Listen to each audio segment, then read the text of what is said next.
E aí, pessoal, tudo bem? Nós estamos aqui para mais um de nossos estudos. E hoje, pessoal, a gente vai dar seguimento, né, ao nosso estudo do Yoga Sutra, as bases do yoga, as bases da meditação. No nosso estudo passado, nos sutras em que a gente estudou, Patanjali ele trouxe toda a relação entre os karmas, os kleshas e os samskaras, né? Os karmas, karma representando a ação e as consequências da ação, os kleshas, que são as causas do sofrimento, que Patanjali, no começo do capítulo 2, ele descreve sobre os kleshas, que são o que causa sofrimento em nós, que no caso ele descreve 5 kleshas, né? Que é a vidya, ignorância, asmita, a falsa noção do eu, raga, que é desejos, apegos, etc. Dvesa, que é a aversão, e a benivesa, que é o medo da morte, que são os 5 kleshas que Patanjali coloca.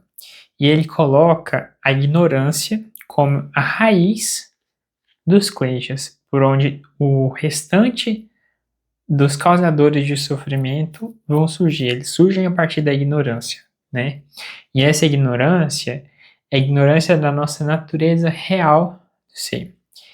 E o samskara, que é, vamos colocar assim, né, nas minhas palavras, a programação mental de nós, né? A forma como às vezes a gente vai interpretar situações, os nossos gostos, as nossas tendências a fazer certos tipos de ação, o que vai movimentar a gente. Tudo isso compõe o samskara, né? A nossa forma de agir, a nossa forma de pensar, a nossa forma de ver as coisas e etc. E aí ele traz essa relação em que ações virtuosas produzem prazer, ações não virtuosas, ações ruins produzem dor, sofrimento. E que essas ações ruins, elas surgem a partir desses samskaras que são construídos a partir das ações com base nos kleshas, né? Ações com base da ignorância, ações com base na aversão, eles vão construindo os kleshas. E as ações e os sanskaras é a mesma história, eles colocam, né, aquela relação, acho que muito legal, que é da árvore. A árvore como a ação, ou as consequências da ação. E da onde que a árvore vem? A árvore vem da semente. A semente é o sanskara. A semente vai dar origem à árvore. A nossa programação da nossa mente vai dar origem às nossas ações, como a gente vai fazer. Só que a própria semente, ela vai vir de outras árvores. Então, as nossas ações, elas vão construindo esse samskara. E o samskara provoca outras ações. Então, é como se fossem hábitos, né, que vão reforçar as próprias ações. Romper isso é como romper hábitos. A mudança inicial é dolorosa, né? Eu lembro uma vez que eu estava assistindo um vídeo e a pessoa falou assim, essa pessoa estava fazendo uma prática especial que os mestres dela passaram.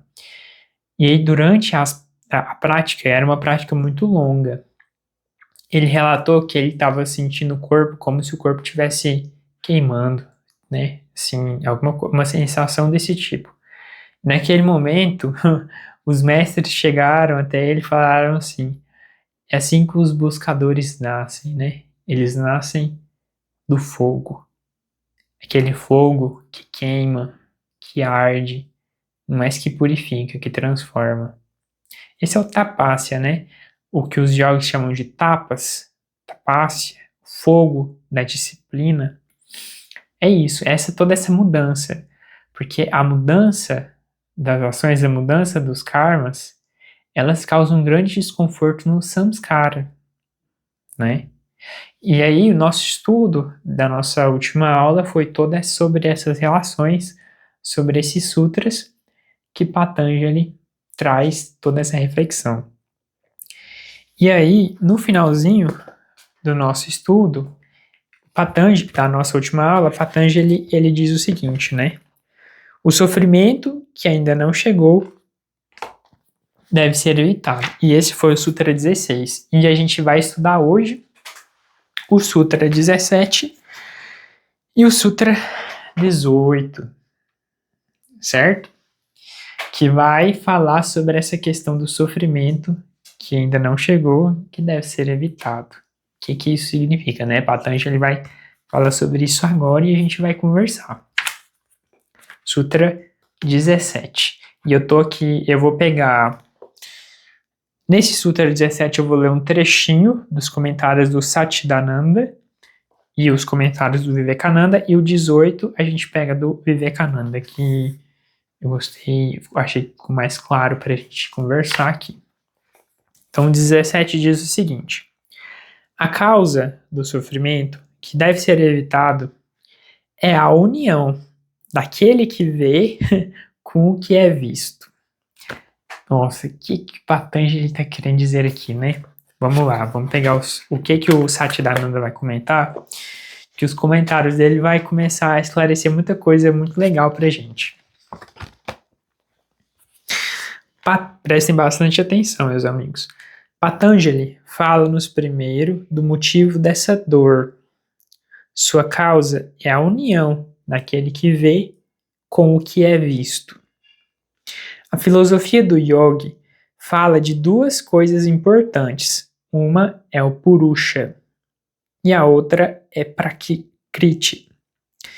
Purusha é o verdadeiro eu. É o Purusha que vê. A Prakriti é tudo mais. Todas as coisas além de você são o que é visto. Mas parece que sempre nos identificamos com o que é visto, com o que possuímos. Assim, como o eu, todas as coisas são possuídas por nós. Eis porque dizemos: meu corpo, minha mente, meu idioma, meu conhecimento. Não podemos ser nada que chamamos nosso. Falamos de nós mesmos de duas maneiras. Uma é: olhe para o meu corpo, não está esbelto? A outra é: veja como eu estou esbelto. Quem é o esbelto? É você ou o seu corpo? Essa identificação com outras coisas é a causa de todo o nosso sofrimento.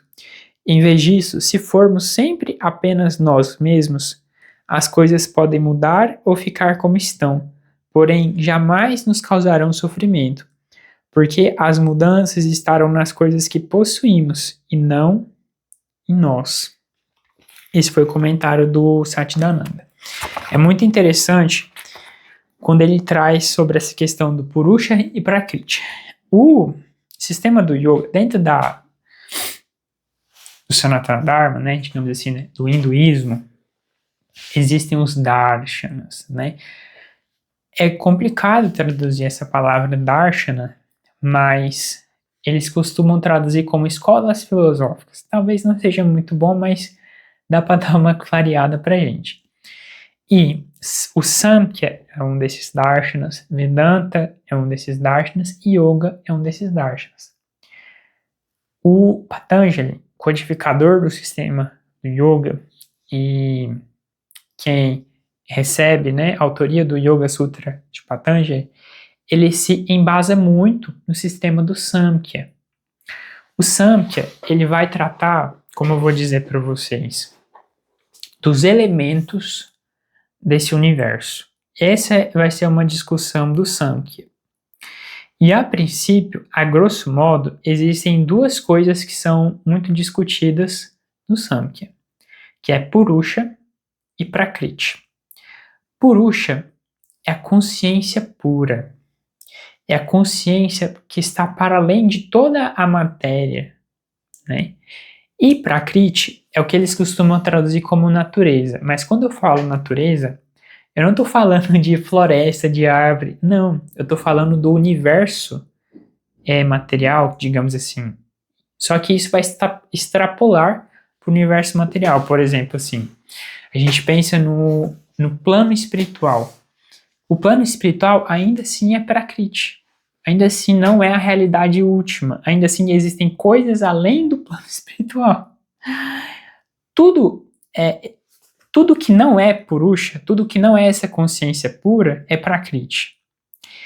E Prakriti, ela é regida por toda a impermanência, por todos os gunas das matérias, que são Sattva, Rajas e Tamas. Os 3 gunas, eles vão trazer esse dinamismo, essa mutação, esse movimento da Prakriti, certo? Por exemplo, esse corpo, ele nasceu, ele está crescendo e vai chegar um dia que ele vai morrer. É um movimento. Se eu, que também a minha consciência, que faz parte de Purusha, mas nessa condição de ignorância, me identifico com esse corpo, eu sou esse corpo, eu vou sofrer. Esse corpo vai envelhecer, vai ficar feio, vai ficar doente e vai morrer. Então eu sofro. Esse é o Sutra de Patanjali. Toda vez que a gente se identifica com aquilo que é visto, eu sou esse corpo, eu tenho esse carro é meu, tal coisa, existe o sofrimento, que é a condição básica, do qual ele mesmo já falou, que é da ignorância. Essa união de Purusha achar que é tal coisa, da consciência achar que é tal coisa, ela acontece através da ignorância, que é a causa do sofrimento, que é isso que ele está falando. A gente entender, eu lembro muito do Yogananda, logo no começo, que tem um grande mestre, que é o Yogiraj Lahiri Mahasaya, que é o grande yogi, né? Tinha um discípulo lá que ele queria muito tirar a foto dele, né? E aí eles reuniram ele e alguns discípulos, tirou a foto. Pensa, naquela época, 1800 e tal lá, aquelas câmeras super rústicas. Aí vai tirar foto dele. Na hora que vai revelar, porque demorava, né, pra revelar. No lugar onde ele estava, não tinha nada, estava vazio. Tá passando uma motinha aqui. E aí ele ficou muito encucado, falou assim, mas como assim? Aí ele falou assim, eu vou pegar esse mestre, surpresa. E aí ele esperou o mestre dele meditar, que aí ele ficava meditando no lugarzinho dele lá, e ficou escondido. Na hora que o mestre entrou em meditação, ele foi lá, pá, tirou a foto. E aí quando ele foi revelar essa foto, não tinha nada também. Não tinha nada. Ele ficou muito encucado. Aí ele chegou no mestre e falou assim, mestre, como assim? Já tirei a foto dos seus e não aparece. Aí ele vira pro discípulo e fala assim, eu sou espírito. Como você quer que espírito, né, apareça nessas coisas aí? Ele não falou assim, né, mas ele falou muito mais legal. Mas ele fala, eu sou espírito. Esse espírito é o Purusha, do qual ele fala, né? O meu eu real é para além dessa matéria. Só que ele tinha capacidade de mostrar isso de uma concretude muito mais poderosa que a gente, né? Tem às vezes. E aí, é exatamente disso que Patanjali está falando, né? A gente não é esse corpo. A gente está muito além desse corpo. A gente é uma consciência muito além disso tudo, mas que está vivenciando nessa condição. Existe um porquê disso tudo, né? Existe um porquê maior do qual e do porquê que essa consciência quis estar nessa condição e vivenciar tudo isso. Também existe esse porquê e existe essa resposta, né? Mas dessa união, digamos assim, dessa consciência nessa matéria, a partir dessa ignorância, que está sujeita a todas essas impermanências, vem o sofrimento, vem essa dualidade, vem aquela felicidade que não é permanente. A felicidade, a tristeza, o prazer, a dor, essa mutação constante, que traz muitos aprendizados também, né? Que traz uma série de experiências que a alma aprende muito com isso, a partir dessas experiências, mas que traz o sofrimento, né? E aí, vou pegar aqui os comentários do Vivekananda, que ele comenta umas coisas muito legais. Quem é aquele que vê. O ser do homem, o Purusha. O que é visto? A totalidade da natureza, começando pela mente e chegando até a matéria densa. Todo prazer e toda dor surgem na união desse Purusha com a mente. Com a mente, assim, no caso da identificação. Eu sou esse corpo, né? Acontece nessa coisa da mente. Você deve se lembrar que, de acordo com essa filosofia, o Purusha é puro. Quando está unido à natureza, Prakriti, e refletido por ela, parece sentir prazer ou dor. Ou seja, é isso que eu falei para vocês. Quando o Purusha está unido a Prakriti, ele fica sujeito a essas experimentações de prazer e dor, dessa felicidade impermanente e dessa tristeza também impermanente, né? Eu acho que eu falei felicidade permanente agorinha, né? Mas enfim, vocês entenderam o contexto maior disso tudo. E agora a gente vai para o Sutra 18, que é o último sutra da nossa aula de hoje, tá bom?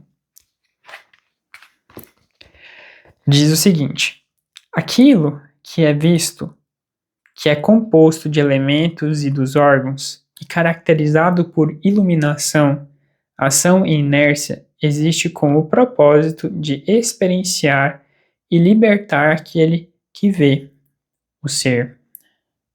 A natureza, ou aquilo que é visto, agora os comentários, né? A natureza, ou aquilo que é visto, é composta de elementos densos e sutis, e dos órgãos, isto é, os órgãos sensoriais, a mente, etc.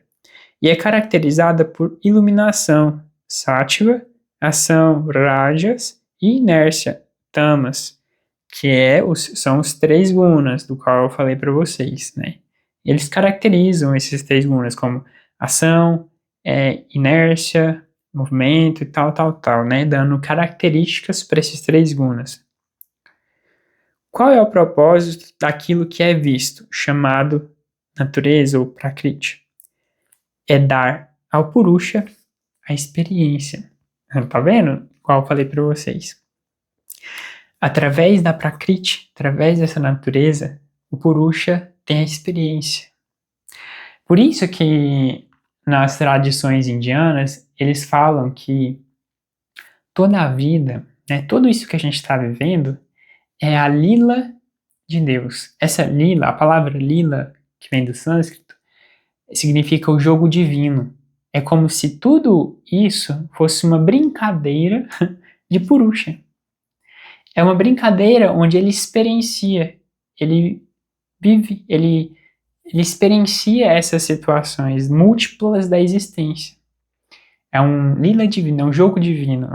Particularmente, eu acho muito bonita, assim, essa perspectiva que a filosofia indiana traz. O Purusha esqueceu, por assim dizer, sua natureza poderosa e divina. Olha a história que ele vai contar. Essa história é muito legal para a gente refletir. Conta uma história que o rei dos deuses, Indra, certa vez se transformou em um porco que chafurdava na lama. Ele tinha uma porca e muitos porquinhos e era muito feliz. Então, alguns deuses viram sua condição, foram até ele e disseram-lhe: você é o rei dos deuses, você tem todos os deuses sob seu comando, por que você está aqui? Mas Indra disse: não se preocupem, eu estou bem aqui, eu não ligo para o paraíso, enquanto eu tiver essa porca e esses porquinhos. Os pobres deuses ficaram atônitos. Depois de um tempo, eles decidiram matar todos os porcos um após o outro. Quando todos estavam mortos, Indra começou a chorar e se lamentar. Então os deuses abriram seu corpo de porco e dali ele saiu. E começou a rir ao se dar conta do sonho hediondo que havia tido. Ele, o rei dos deuses, ter se tornado um porco e ter pensado que aquela vida de porco era a única vida. Não apenas isso, mas ter desejado que o universo inteiro se juntasse a ele e tivesse uma vida de porco. Da mesma forma, o Purusha, quando se identifica com a natureza, esquece que é puro e infinito.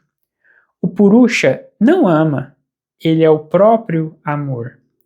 Ele não existe, é a própria existência. A alma não conhece, é o próprio conhecimento. Uma vez, fazendo um parêntese aqui, eu estava vendo uma palestra e a pessoa falou assim, né, que amor é conhecimento. Esse conhecimento, no caso, conhecimento de si.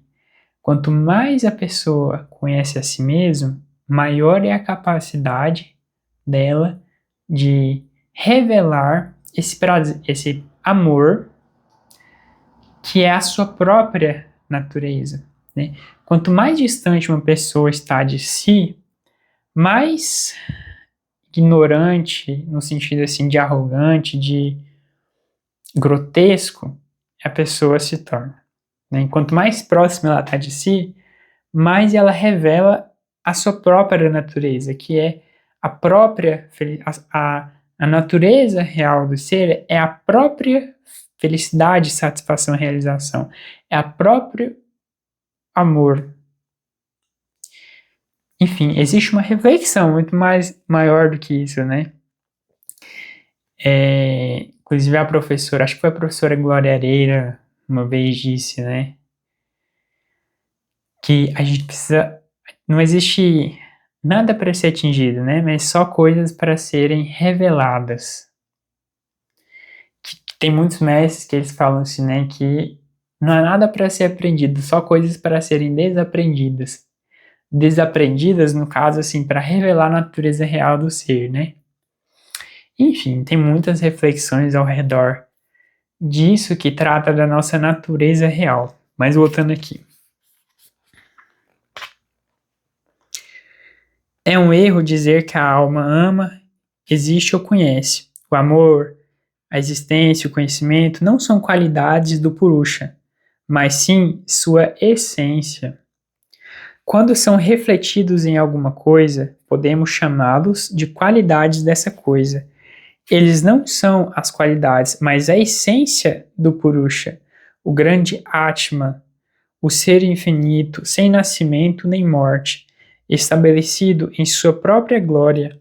Ele parece ter se degenerado de tal forma que, se você se aproximar e lhe disser, você não é um porco, ele começará a grunhir e morder.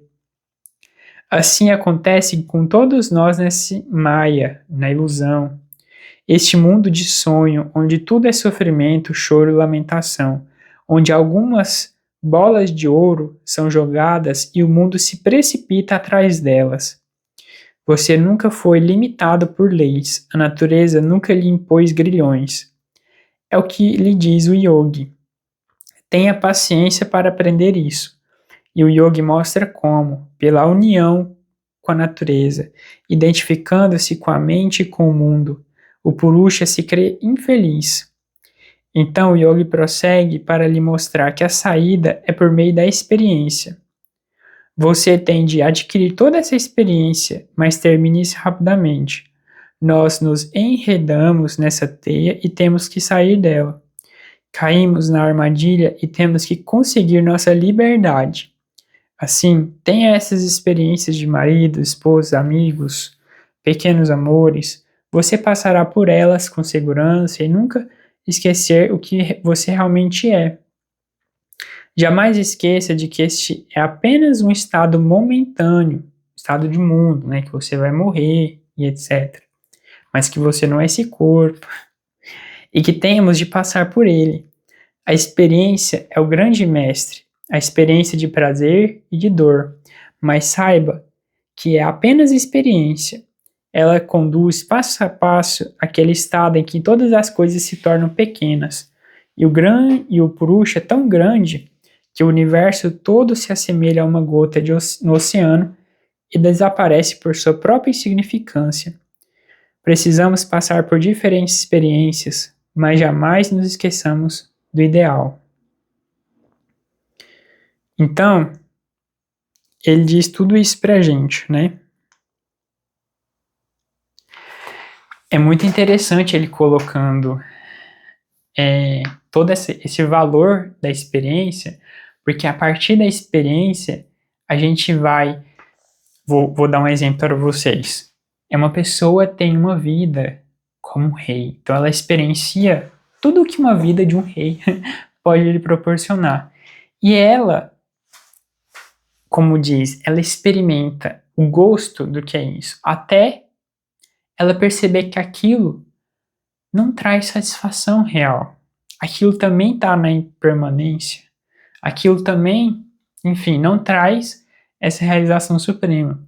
Depois, ela vai ter outros tipos de experiência. E cada vez que ela tem mais experiências, ela vai percebendo de uma forma natural que a realização real está na união de si com a sua própria natureza, né? Nessa união com o próprio Purusha, consigo mesmo. Por isso que a palavra yoga significa união. Então, a ignorância que vai fazer você achar que é esse corpo, achar que tem tal riqueza, fazer você correr atrás dos ouros, como se diz, isso vai trazer uma experiência. E a própria experiência, as consequências dessa experiência, vai fazer você se voltar para dentro. No sentido assim, aquilo não traz realização real, aquilo está na impermanência. De uma forma natural, isso vai fazer você voltar para dentro. É tão interessante que na Bhagavad Gita, o primeiro capítulo é o sofrimento de Arjuna, né? É Arjuna se lamentando para Krishna, toda aquela coisa.